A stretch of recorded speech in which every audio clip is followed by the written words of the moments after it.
नमस्कार। प्रादेशिक समाचार के साथ मैं नूतन लकड़ा। पहले मुख्य समाचार। प्रधानमंत्री ने जयपुर में भाजपा के राष्ट्रीय पदाधिकारियों की बैठक को संबोधित किया। कहा, विपक्ष देश को जाति और धर्म के आधार पर बांटने की कोशिश कर रहा है। केंद्रीय मंत्री अर्जुन मुंडा ने रांची, खूंटी, सिमडेगा, गुमला, सरायकेला खरसावां और पश्चिमी सिंहभूम जिले के उपायुक्तों के साथ की बैठक। विकास और कल्याणकारी योजनाओं की ली जानकारी। मुख्यमंत्री हेमंत सोरेन ने खनन पट्टा मामले में चुनाव आयोग को भेजा जवाब। ईडी की विशेष अदालत ने निलंबित आईएएस अधिकारी पूजा सिंघल की रिमांड अवधि 5 दिन और बढ़ाई। और तमिलनाडु में चल रही 12वीं राष्ट्रीय जूनियर पुरुष हॉकी चैंपियनशिप में झारखंड ने तमिलनाडु को पराजित कर लगातार दूसरी जीत दर्ज की। और अब समाचार विस्तार से। प्रधानमंत्री नरेंद्र मोदी ने विपक्ष पर जाति और धर्म के आधार पर देश को बांटने का प्रयास करने का आरोप लगाया। उन्होंने कहा कि कुछ राजनीतिक दल अपने स्वार्थ के लिए देश में द्वेष फैला रहे हैं। प्रधानमंत्री ने आज वीडियो कॉन्फ्रेंस से जयपुर में आयोजित भारतीय जनता पार्टी के राष्ट्रीय पदाधिकारियों की बैठक का उद्घाटन करने के बाद पार्टी पदाधिकारियों को संबोधित किया। श्री मोदी ने कहा कि पार्टी को अगले 25 वर्षों के लिए राष्ट्रीय लक्ष्यों पर काम करने की जरूरत है। श्री मोदी ने कहा कि देश के लिए 21वीं सदी महत्वपूर्ण है और पूरी दुनिया भारत की ओर उम्मीद से देख रही है। आज हम सभी देख रहे हैं कि दुनिया में भारत के प्रति किस तरह की विशेष भावना जागृत हुई है। दुनिया आज भारत को बहुत उम्मीदों से देख रही है। ठीक वैसे ही भारत में भाजपा के प्रति जनता का एक विशेष स्नेह अनुभव हो रहा है। देश की जनता भाजपा को बहुत विश्वास से, बहुत उम्मीद से देख रही है। देश की जनता की आशा आकांक्षा हमारा दायित्व बहुत ज्यादा बढ़ा देती है। आजादी के इस अमृत काल में देश अपने लिए अगले 25 वर्षों के लक्ष्य तय कर रहा है। भाजपा के लिए ये समय है अगले 25 वर्षों के लक्ष्य तय करने का, उनके लिए निरंतर काम करने का। देश के लोगों की जो उम्मीदें हैं हमें वो पूरी करनी है। श्री मोदी ने कहा कि एनडीए सरकार के 8 वर्ष दृढ़ संकल्प और उपलब्धियों से भरे रहे।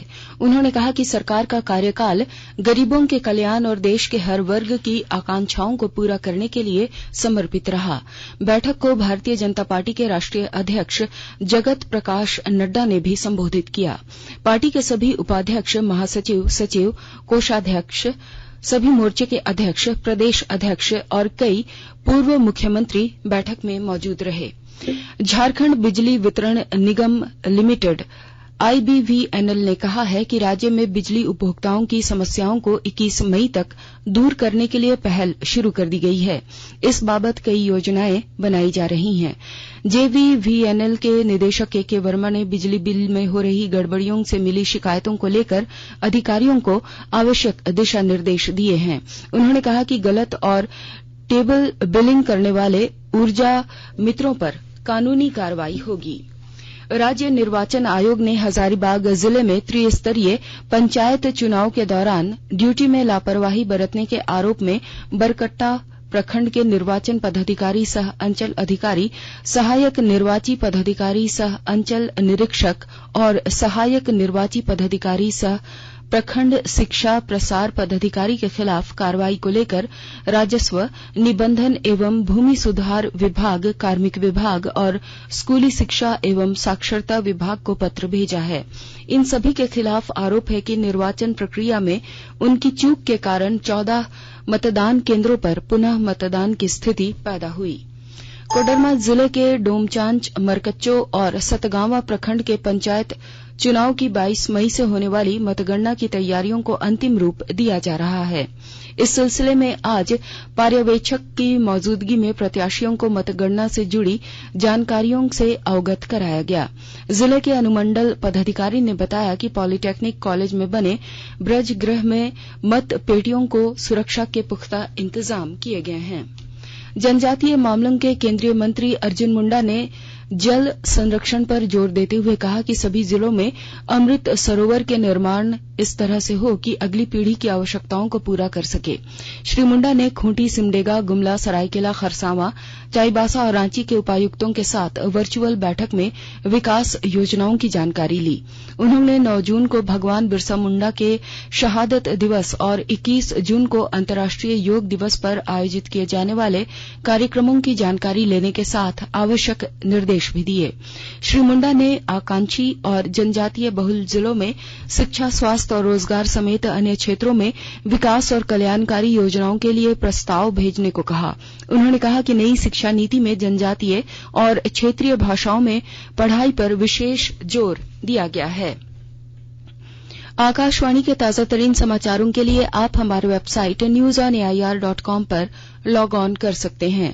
ताजा समाचार Twitter handle @AIR news alerts और Facebook page All India Radio news पर भी उपलब्ध है। आप प्रादेशिक समाचार एकांश के ट्विटर हैंडल @news_रांची और फेसबुक, इंस्टाग्राम पेज तथा YouTube channel AIR news Ranchi पर भी हमारे बुलेटिन सुन सकते हैं। प्रादेशिक समाचार आप आकाशवाणी रांची से सुन रहे हैं और अब पेश है कोरोना से बचाव के कुछ संदेश। कोविड-19 से बचाव और सुरक्षित रहने के 3 उपाय। मास्क लगाएं, 2 गज दूरी है जरूरी, सुरक्षित दूरी रखें, हाथ और मुंह साफ रखें।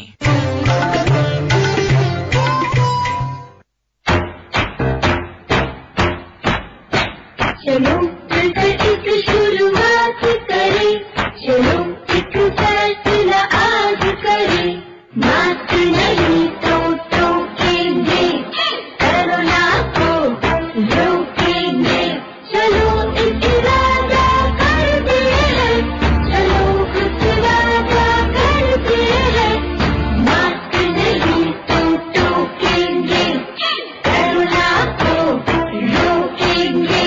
भारत सरकार द्वारा जनहित में जारी। प्रादेशिक समाचार में आपका एक बार फिर स्वागत है। मुख्यमंत्री हेमंत सोरेन ने खनन पट्टा से संबंधित मामलों में भारत निर्वाचन आयोग को आज अपना जवाब भेज दिया है। उन्होंने रांची के अनगड़ा प्रखंड में अपने नाम पर खनन पट्टा लेने से जुड़े तथ्यों की जानकारी दी है। आपको मालूम हो कि मुख्यमंत्री के पद पर रहते हुए हेमंत सोरेन द्वारा अपने नाम पर खनन पट्टा लिए जाने को लेकर मिली शिकायतों को लेकर निर्वाचन आयोग ने 2 मई को नोटिस भेजकर 10 मई तक जवाब भेजने को कहा था। मुख्यमंत्री ने इस मामले में 1 माह का समय मांगा था, जिसे चुनाव आयोग ने अस्वीकार करते हुए 20 मई तक जवाब देने को कहा था। प्रवर्तन निदेशालय की विशेष अदालत ने निलंबित आईएएस अधिकारी पूजा सिंघल की रिमांड अवधि 5 दिनों के लिए और बढ़ा दी है। वहीं उनके चार्टर्ड अकाउंटेंट सुमन सिंह को 9 दिनों की रिमांड अवधि पूरी होने के बाद आज जेल भेज दिया गया है।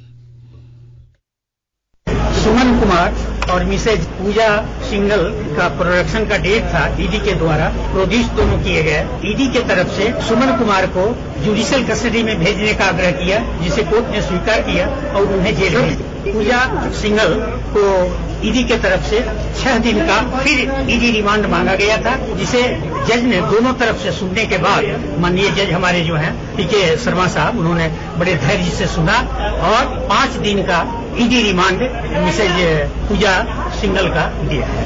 ग्राउंड्स मांगा गया है, जितने भी डिजिटल डिवाइसेस हैं, जितने डॉक्यूमेंट्स हैं, जितने इनके सोर्स ऑफ इनकम है, इस सारी चीजों की जानकारी ली जा रही है, जो अभी अधूरा है और आगे भी लिया जाए। प्रवर्तन निदेशालय ने मनरेगा घोटाला और मनी लॉन्ड्रिंग के मामले में 11 मई को पूजा सिंघल को पहले 5 दिन और फिर 4 दिन रिमांड पर लेकर लगातार पूछताछ कर रही है। विज्ञान और प्रौद्योगिकी मंत्री डॉक्टर जितेंद्र सिंह ने कहा कि अर्थव्यवस्था की मजबूती के लिए एग्री टेक स्टार्टअप महत्वपूर्ण है। डॉक्टर सिंह ने कहा कि कृषि की समस्याओं को दूर करने के लिए नरेंद्र मोदी सरकार की नीतियों के कारण पिछले कुछ वर्षों में एग्रीटेक स्टार्टअप की एक नई लहर आई है। डॉक्टर सिंह मैसूर में central food technology research institute में भारत के फूड टेक, एग्रीटेक और एग्रोनॉमिक लैंडस्केप को बदलने के विषय पर टेक भारत के तीसरे संस्करण को संबोधित कर रहे थे। इस अवसर पर उन्होंने कहा कि देश में फसल मूल्यांकन, भूमि रिकॉर्ड के डिजिटीकरण, कीटनाशकों के छिड़काव और पोषक तत्वों के लिए किसान ड्रोन को बढ़ावा दिया जा रहा है। उन्होंने कहा कि बायोगैस संयंत्र, सौर ऊर्जा संचालित कोल्ड स्टोरेज, बाड़ा लगाने और पानी पंप करने, मौसम की भविष्यवाणी, छिड़काव मशीन और बीज ड्रिल खेती जैसे समाधान प्रदान करने वाले स्टार्टअप किसानों की आय बढ़ाने में मदद करेगा। विनोबा भावे विश्वविद्यालय हजारीबाग में राष्ट्रीय शिक्षा नीति के तहत CUET के माध्यम से स्नातक पाठ्यक्रमों में नामांकन को लेकर कुलपति ने आज सभी विभाग अध्यक्षों और महाविद्यालयों के प्राचार्यों के साथ बैठक की। कुलपति ने कहा कि अगले सत्र से इस प्रक्रिया से नामांकन को तैयारी अभी से शुरू कर देना होगा। इसके लिए विद्यार्थियों को जागरूक करने पर उन्होंने जोर दिया। सूचना और प्रसारण राज्य मंत्री डॉक्टर एल मुरुगन इस महीने की 22 से 24 तारीख तक कांस फिल्म समारोह में भाग लेने के लिए फ्रांस के दौरे पर जाएंगे। वे इस दौरान विभिन्न कार्यक्रमों और बैठकों में भाग लेंगे। पलामू जिले में पड़ रही भीषण गर्मी को देखते हुए टाइगर रिजर्व क्षेत्र में जानवरों को पानी उपलब्ध कराने के लिए विशेष इंतजाम किए गए हैं। और जानकारी के साथ हमारे संवाददाता। पलामू में भीषण गर्मी का असर वन्य जीवों पर पड़ रहा है। पलामू टाइगर रिजर्व इलाके में जल संकट गहरा रहा है। पानी की कमी को देखते हुए पीटीआर प्रबंधन 160 से अधिक टबों का निर्माण कर जानवरों को पानी मुहैया करा रहा है। अप्रैल और मई के पहले हफ्ते में देश के अधिकतम तापमान का रिकॉर्ड यहां दर्ज किया गया है। चिलचिलाती धूप और अब तक वर्षा नहीं होने के कारण एशिया प्रसिद्ध पलामू टाइगर रिजर्व इलाके में जल संकट है। टाइगर रिजर्व के सभी प्राकृतिक जल स्रोत, कोयल, बूढ़ा, औरंगा समेत कई नदियां सूख जाने के कारण पानी की तलाश में जंगली जानवर भटक रहे हैं। पानी के लिए भटक रहे जानवरों के लिए पलामू टाइगर रिजर्व प्रबंधन जुटा हुआ है। पूरे इलाके में पानी संकट दूर करने के लिए 160 से अधिक कृत्रिम टबों का निर्माण कराया गया है। जसप्रीत सिंह, आकाशवाणी समाचार, पलामू। रामगढ़ जिले की पुलिस ने उग्रवादी संगठन टीपीसी के 5 सदस्यों को आज गिरफ्तार किया है। इन उग्रवादियों पर बासल थाना क्षेत्र के लेम गांव में पुल निर्माण कार्य करा रहे ठेकेदार से रंगदारी मांगने के साथ वहां काम करने वाले मजदूरों के साथ मारपीट, आगजनी और फायरिंग की गई थी। तमिलनाडु के कोविलपाती में चल रही 12वीं राष्ट्रीय जूनियर पुरुष हॉकी चैंपियनशिप में झारखंड का शानदार प्रदर्शन जारी है। झारखंड ने आज खेले गए मैच में तमिलनाडु के 1 के मुकाबले 7 गोल से पराजित कर लगातार दूसरी जीत दर्ज की। इससे पहले झारखंड ने अपने पहले मैच में गोवा को 10 गोल से पराजित किया था। वहीं तमिलनाडु, छत्तीसगढ़ और आंध्र प्रदेश ने भी आज अपने अपने पूल मैच में जीत दर्ज की है। उज्जैन में आयोजित 13वीं राष्ट्रीय ओपन ताइक्वांडो प्रतियोगिता में पश्चिमी सिंहभूम के खिलाड़ियों ने 2 स्वर्ण समेत 8 पदक झारखंड के लिए जीते। ब्रोटीन दत्ता और उत्कर्ष कुमार ने स्वर्ण, राहुल प्रधान और रमेश गिरी ने रजत और बिपाशा दत्ता, श्रीजस दास, अर्जुन गगरई, रोशन राणासाय चाकी और अनुष्का मुंडारी ने कांस्य पदक हासिल किया। और अब कुछ संक्षिप्त खबरें। हजारीबाग जिले के आंगो थाना क्षेत्र में आज अवैध कोयला लदे एक ट्रैक्टर के अनियंत्रित होकर पलट जाने से 2 मजदूरों की मौत हो गई। पुलिस पूरे मामले की छानबीन कर रही है। लोहरदगा में 24 मई को तीसरे चरण में होने वाले पंचायत चुनाव की सुरक्षा व्यवस्था को लेकर पुलिस अधीक्षक ने आज सेन्हा थाना के उग्रवाद प्रभावित क्षेत्रों के कई मतदान केंद्रों का निरीक्षण किया। साहिबगंज जिले के सामदा ने बंदरगाह निर्माण को लेकर जमीन अधिग्रहण हो रहा है। इस सिलसिले में उपायुक्त ने विस्थापित रैयतों के साथ बैठक की।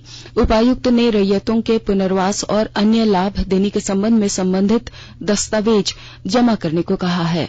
राज्यपाल रमेश बैस ने आज वुशु खिलाड़ी से मुलाकात की। राज्यपाल ने खिलाड़ियों को किट प्रदान कर बेहतर प्रदर्शन के लिए शुभकामनाएं दी।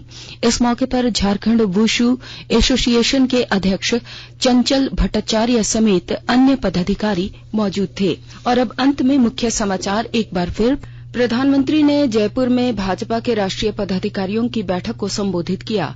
कहा, विपक्ष देश को जाति और धर्म के आधार पर बांटने की कोशिश कर रहा है।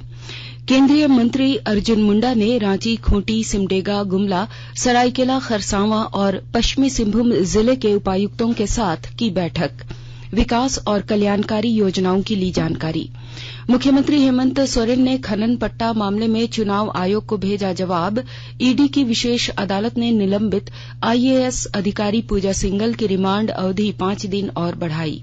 और तमिलनाडु में चल रही 12वीं राष्ट्रीय जूनियर पुरुष हॉकी चैंपियनशिप में झारखंड ने तमिलनाडु को पराजित कर लगातार दूसरी जीत दर्ज की। इसके साथ ही आकाशवाणी रांची से प्रादेशिक समाचार का ये बुलेटिन समाप्त हुआ। नमस्कार।